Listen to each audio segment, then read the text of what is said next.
Hi guys, આવો અમારા ગામડે પ્રકૃતિ સાથે જીવન જીવવા માટે. જીવનમાં આપણે પ્રકૃતિ સાથે રહીને જીવન જીવવું જોઈએ, તો વધારે આપણું જીવન લાંબુ નીકળે અને જીવાય.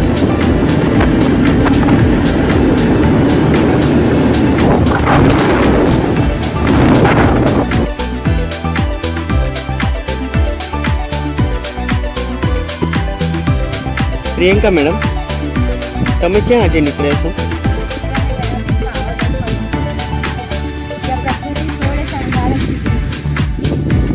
પણ હમણાં કયા રોડે તમે જઈ રહ્યા છો? આજે પ્રકૃતિ સાથે તમે જોડાઈ રહ્યા છો એવું લાગે.